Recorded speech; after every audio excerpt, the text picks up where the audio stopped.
February 2nd, I mean, February 12th, 2026, 4:02 p.m.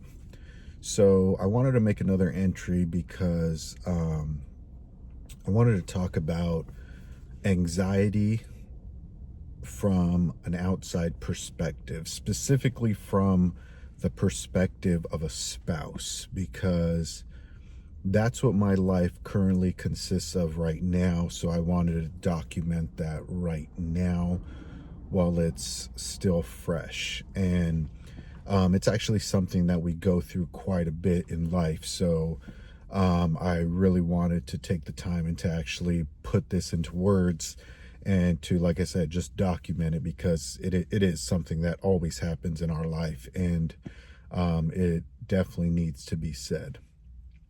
Um, Looking at anxiety from a spouse's perspective, it's hard.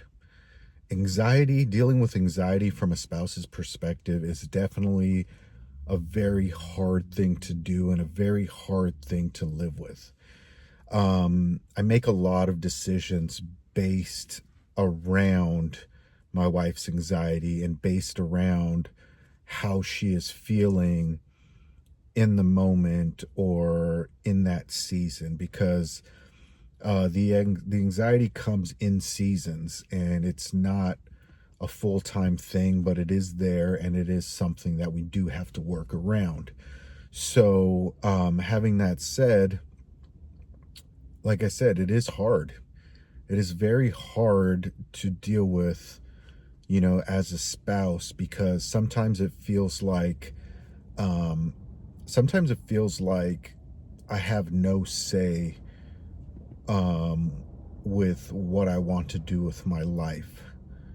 It feels like that in the moment because I try to make decisions based on logic, and anxiety doesn't go based on logic. It's not logical. Anxiety is fear and emotion. So when you're trying to make decisions based on logic and you're going up against anxiety and fear, things don't work out. Things are just not they're not going to make sense. You might make sense, but fear and emotion is not going to make sense. Fear and emotion wants comfort. Fear and emotion wants to feel secure, and fear and emotion is going to fight and fight and fight to get that stability and to get that comfort that it's seeking out. And that's something that we've pretty much had to deal with quite a bit throughout our relationship, while dealing with anxiety. For instance, holding a job.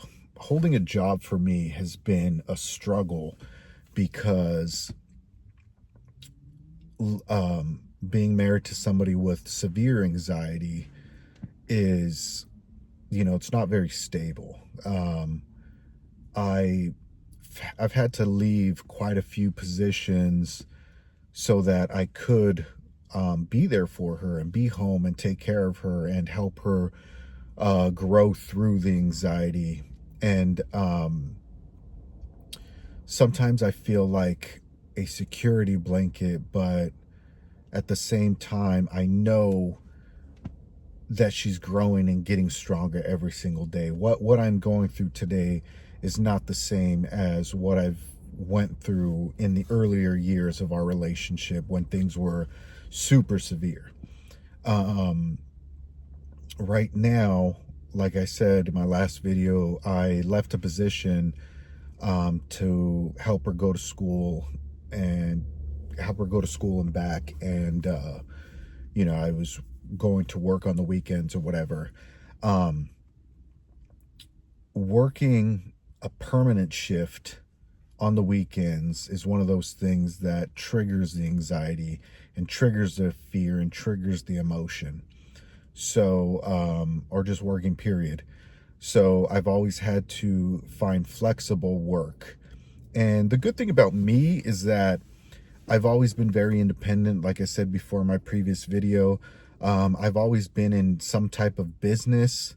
So for the most part, I've essentially been my own boss for a very long time. So coming back into the workforce when everything was kind of stable, it was actually really hard for me. It was really hard for me to get back into somebody else's schedule and somebody else's time frames, and working for somebody else was, it was really difficult, not having the freedom that I had created through business. And yes, it was due to COVID that I had to go back to work because my business started dwindling, but it was not easy. It was not easy going back into that. But getting back into it, getting back into work was, I mean, it was fun for me. It was something that I enjoyed. I didn't enjoy the schedule or being on in somebody else's time or whatever, punching into somebody else's time clock. But I do enjoy people, and I do enjoy I do enjoy working. I enjoy helping people. I do enjoy helping my environment grow, helping whatever situation I'm in. I love helping things be better. And so that was one of the things that I did do while I was working full time again was, I was I felt good to help make things run smoother and work better just by being a great employee. Now that we're in this situation again where the panic attacks are coming back and the anxiety is coming back, I'm having to pivot again into a more flexible role.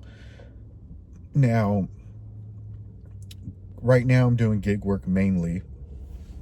I just recently got back into it. And before this, while I was in working my business, I did event security. And event security was it was kind of like something that held me over with the bills and stuff when my business was kind of slowing down. And I do feel like it is a great thing to get back into now that the anxiety is kind of ramping up again. And so I actually have an orientation this Saturday for event security. It's with the same company that I was working for full time. It's just a different department, so it's kind of like a separate thing. I'm still the same employee with the same employee number and everything. However, I did have to make an official transition into events because you can't work a regular post and work events at the same time. So there is a separate orientation, there is a separate background check, and there is, a whole drug test and the whole 9 yards or whatever. But it's still the same company with the same employee number and everything. It's just one of those things that you just have to do. So I'm going to go ahead and do that on Saturday. But I really wanted to touch bases on how flexible I have to be as a, spouse of somebody that has anxiety, because, if you don't know what true anxiety is or true panic attacks really are, they are very serious. They are a very serious thing. They're not something to take lightly, and they're not, it's not like a teenager saying, oh my God, I'm so anxious because I have to go do this, or I'm so anxious because of finals, or I'm so anxious because I got to go to work, and oh, this is just so stressful. That's not what anxiety really is. That's not what panic attacks really are. Panic attacks are extreme, and they don't just affect the person that's going through them. They affect the entire household. Like the entire household is affected by panic attacks. And it does take a certain type of person to grow through those panic attacks and through that emotion. And I feel like I am in a unique position because of my demeanor and because of my ability to remain calm during stuff. And if it wasn't for that, I truly believe that the anxiety and the panic attacks would have got the best of our relationship, and it probably wouldn't have lasted. But because of who I am and how I function, I really believe that, that I was put here for a reason. I was put into this relationship for a reason. I love my wife. She's my best friend, and I wouldn't have it any other way. Yes, it sucks going through certain things, but at the same time, I understand that if it wasn't me, her life would be very, very, very different. And I just want to say that to myself, because this is a journal entry, to myself, keep going, keep pushing. You're not doing anything wrong. You are in the right place. Even though you make decisions that don't necessarily follow through, you're still making the right choices no matter what. No matter what, you still find a way. You still keep pushing forward and you still find a way.